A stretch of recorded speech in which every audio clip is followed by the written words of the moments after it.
This is the SITREP. Welcome back. We're going to talk about campaigns today. We're going to talk about some updates coming to the mission editor system. And we've got some other news outside of the newsletter as well. Some discussion points about whether or not DCS is broken. Eagle 6 in the turn. Roger. Viper 1 bombs away. One's going to climb high above 20 feet. You're south. Eagle 6 radar contact. Eagle 6 is visual. Planet goes left.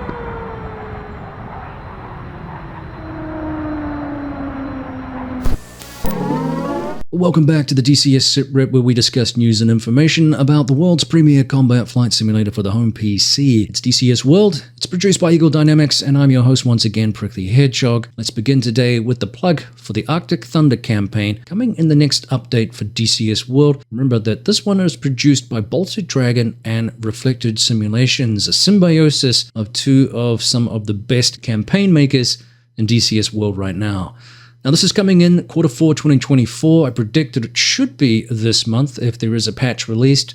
Maybe December, we'll see how we go. But the setting is February 2024, so recent history for us. Finland is on the verge of joining NATO when the unthinkable happens. Russian armed forces push through the border while cruise missiles rain down on the country. Several Western allies immediately join the conflict to fight along their Finnish brothers in arms. Bolted Dragon has created a fictional Kolar map scenario based on real-life events and tactics. Strap into a Finnish DCS FA-18C, take off from a hidden road base, and you get to take part in study-level, highly realistic missions such as CAP, CAS, SEED, and Precision Strikes. Get to follow real-life procedures in unprecedented detail. Very, very exciting. Launching simultaneously, a companion F-16C Viper campaign by Reflected Simulations will be available and is woven into the same storyline, so it's a clever idea here. Now is an excellent time, therefore, if you're interested in this campaign. You will need to purchase the Kolar map and experience what it would be like to fly as a fighter pilot in a large-scale air war today. Now remember, the Kolar map has received a lot of updates in the last month or so and will continue to do so according to the developers. So this will be a useful campaign to really help embellish the map and bring some relevancy to it, which a lot of people did complain about. Now, key features of this campaign include 10 immersive missions with a variety of different tasks. We're talking CAS again, XCAS, CAP, Escort, SEED as we mentioned, and pre-planned strikes and others. An interactive intro mission that guides the player through the most important aspects of the campaign. There are going to be operations from road bases in Finland, which is really cool. There's over 2,200 lines of dialogue with voice actors. There's custom ATC interaction for all of the missions, which is exciting. And good news for those of you who don't like to do it, there's optional use of air-to-air refueling, or you can skip it if that's not your bag, baby. Now, detailed documentation, flight plans, maps, and target information available in both PDF format or from the kneeboard at the beginning of each mission, which is again, a cool little touch. I'm looking forward to trying this out, but must admit I'm also pretty stacked up on campaigns right now, so the slight delay is not all bad news. Now, speaking of campaigns, many have received updates lately. One of those is from Looking Glass, who reached out to me to remind me of the fact their FA-18 Hornet campaign, which is called Inherent Resolve, has received a new update to bring it up to version 2.5. They've done a lot of changes to both Mission 8, which is part 2 of the oil business portion of the campaign, and also Mission 9. These things include bug fixes that have come about from discussions in the ED forums, and sees improvements to ground vehicles that are now correctly routing, mission tweaks to improve gameplay and attack options for bunker strike, player options, wingman push, audio improved ambush location and timings. Overall flow of the mission after destroying targets has been improved, and various cosmetic and naming changes. They've also corrected some bugs where in Mission 9, Part 3, no mission progression was occurring after arrival. They've got over 47 tweaks to improve gameplay here. They've implemented and tested, added hard mode with red air tweaked. Convoy sizes and lethality has been tweaked in terms of timings that have been adjusted, and new AAA fire for FX tested air support, and improvements for the F-15E and F-16C escorts. They've also improved tanker locations, and they've updated the kneeboards and mission briefings for both of these two missions. So some really cool stuff there. They had to remove the hot start versions, unfortunately, of the game. This was creating way too much work to support and test. This means that the campaign is restarted. However, the missions are skippable, remember? So over 100 improvements they described made to both those missions as we described, and they've rebuilt the missions to override bugs in previous DCS updates. And they've also updated skins for the F-16 and the Bort numbers. So really cool. It's a fun campaign, and I still really enjoy flying the Hornet. Actually, getting back into the Hornet after flying around quite a bit in the Phantom 2 from Heatblur, I really did appreciate just how much things have changed in the newer jets. You really do appreciate the work that's gone into them. And as amazing as the Phantom 2 is, it's quite nice to have the benefit of more electronic consolidation, if you like, in the cockpit, MFDs and other ease of use, if you like, for interfacing with the aircraft systems and obviously the weapons in particular. So while the fly-by-wire system isn't perhaps as engaging as a flight experience, the practical use of the aircraft really is a lot easier. And so, yeah, it made me think a little bit about just this massive leap in technology between modern and older aircraft. Really hit home after just being out of the Hornet for a spell and then jumping back into it. So we'll wait the changes in the next update for the Inherent Resolve campaign, and hopefully it'll join the Arctic Thunder one as well, which is, again, one I'm looking forward to.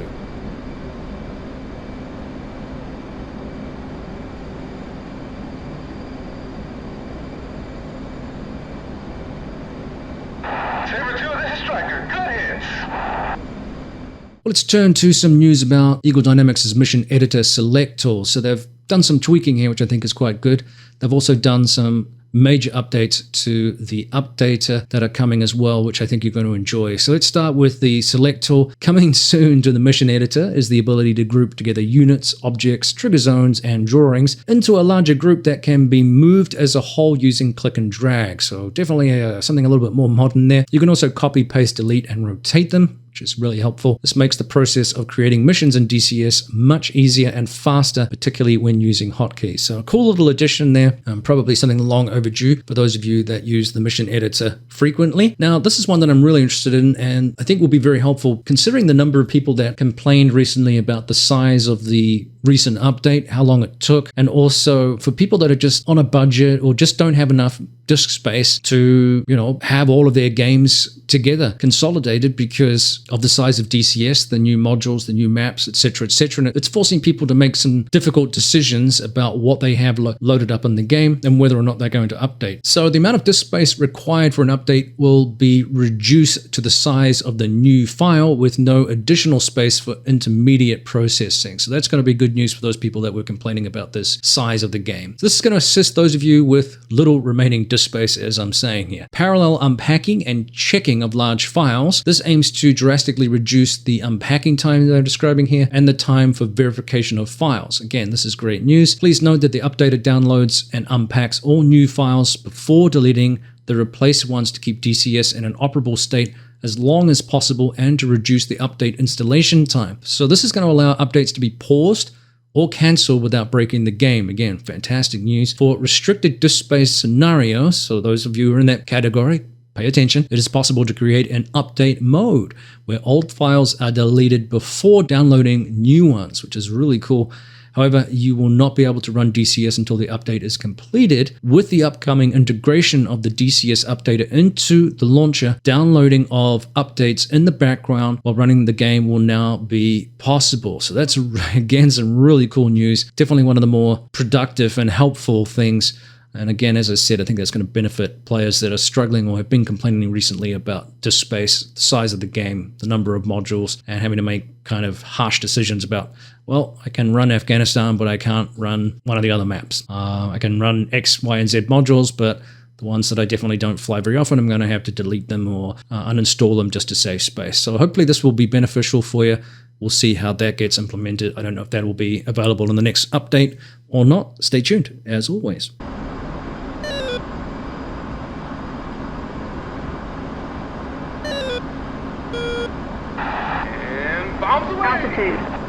Altitude. Now, something a little bit different that caught my eye this week, and that was a really interesting video by Ian Christie, also known as Sidekick, and he titled his video Whether or Not DCS is Broken. And this, of course, is a subject that periodically does the rounds, but it's been more of a theme lately as I think in fairness, ED has struggled with some PR issues with regards to the number of modules it tried to introduce this year, the mannerism in which some of those modules were introduced in terms of proportional buying, if you like, or bite-sized pieces of maps, such as Afghanistan, and then later with Iraq, and that announcement, which a lot of people got uptight about and got their knickers in a twist over that. And I think a lot of this, as I've said in the past, stems a lot to do with the Razbam situation, which has forced a lot of negative commentary on just the way in which the game is being managed. And so Christie's video was kind of an interesting one. Now, he started with a point about the angle that he comes at this issue with regards to his background, his age, for example, the amount of games he's played over the years and the time that he's had with flight simulation from way back into the 80s, which is something that he's a little bit older than me, but something that I can also attest to.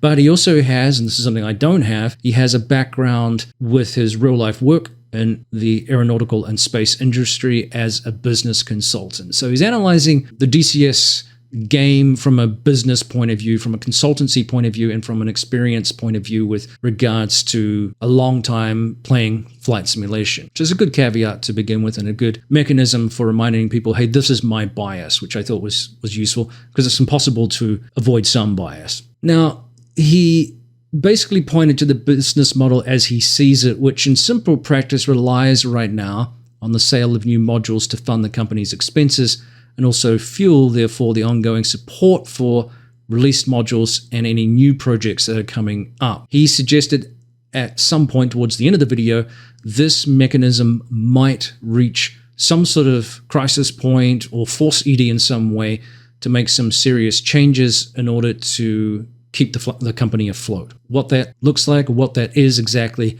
is difficult to know. This was all speculative in terms of recognizing potential problems with that model. So one of the challenges, therefore, for ED is just managing its cash resources, which is going to be a top priority, again, to ensure company survival, which is logical. And of course, he said that this basically supersedes other concerns, like, for example, bug fixing or core engine improvements.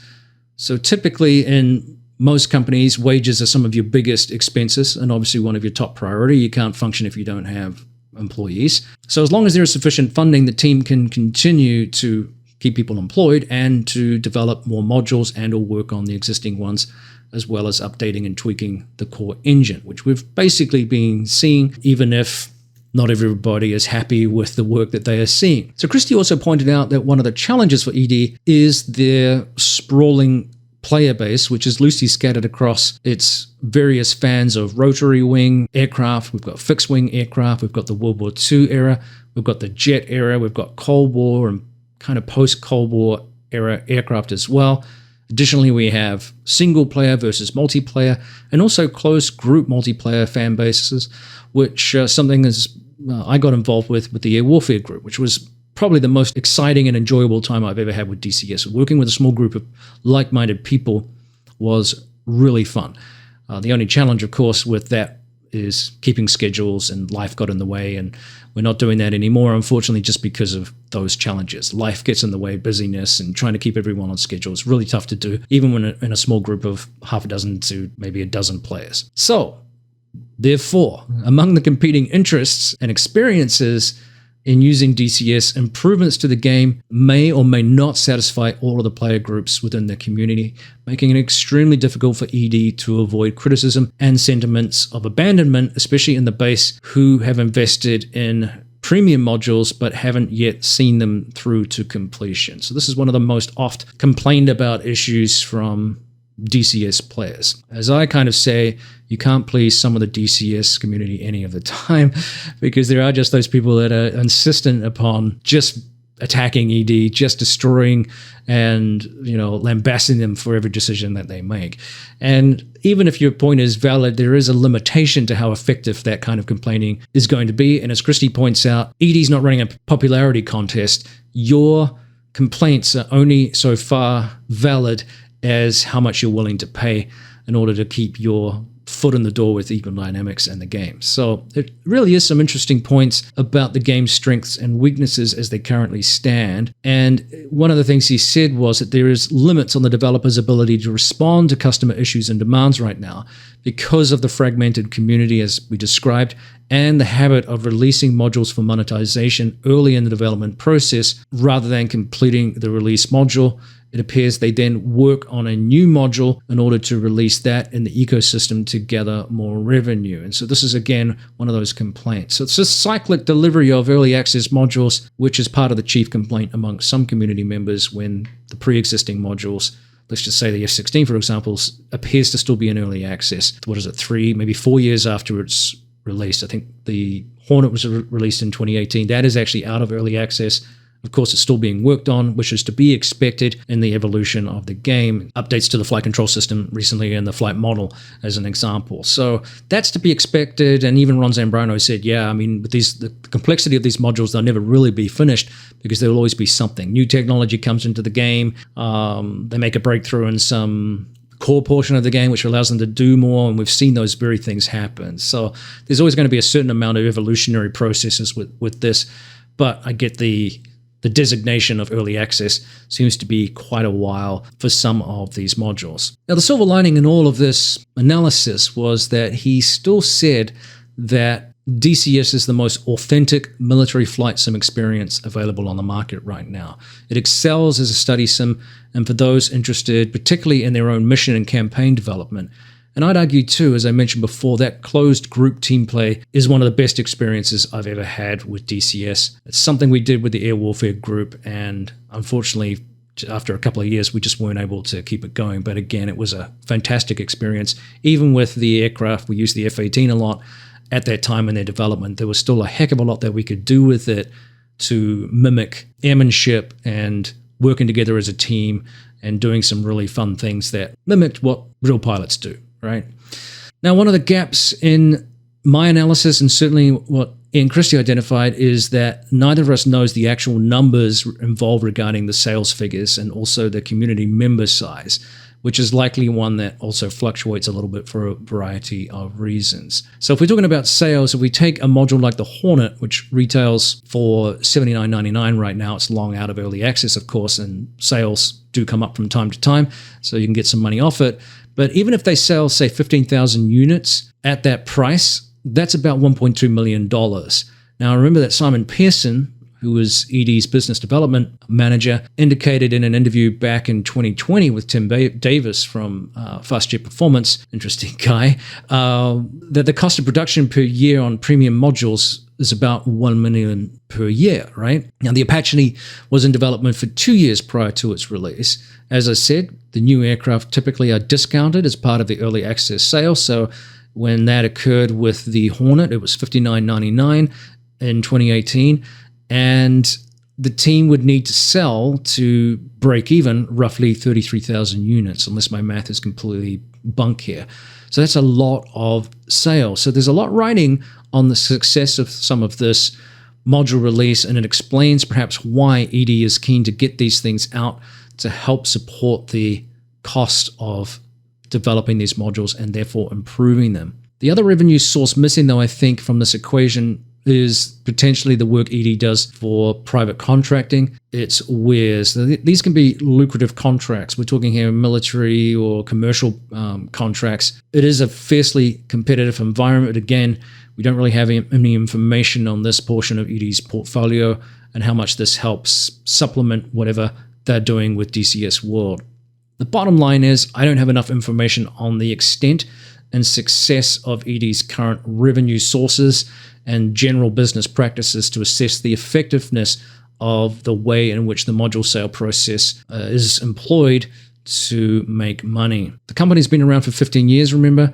And if you've been in the gaming world for as long as I have, that's no mean feat, especially for a niche product like this. So they're doing something right by cohabitating the flight sim niche within a segment that they obviously dominate. And that could be one of the reasons for their success. And of course, a lot of people argue there should be competition. I don't think, unless you already come with a lot of ammunition, I think it'll be very hard to compete against Eagle Dynamics from scratch. who've already got their foot in the door in an established product, established brands, established aircraft, and still offer, as we described before, one of the best study simulation experiences that you can get. Now, whether that can continue, the business model that is, as best practice, as a matter of conjecture, I think, as Christie suggested, there may come a moment in which the team are forced to make whatever drastic decisions that they need to in order to keep the business afloat if this early access module release process comes unstuck. It must be concerning for them to have a lot of people complaining that they're not going to buy any modules or any content until some things are complete, or at least the module is more complete than the early access status. We've seen a lot of that. I don't know how real those decisions are and how much of an impact those are having on sales right now, whether or not portions of the community complaining about the lack of a finished product. I just don't know how much that impacts their overall sales. So we'll wait and see, I guess. I suspect the latest updates we saw isn't exclusively related to community demand, but potentially more to do with Microsoft Flight Simulator 2024's pending release in a few days' time.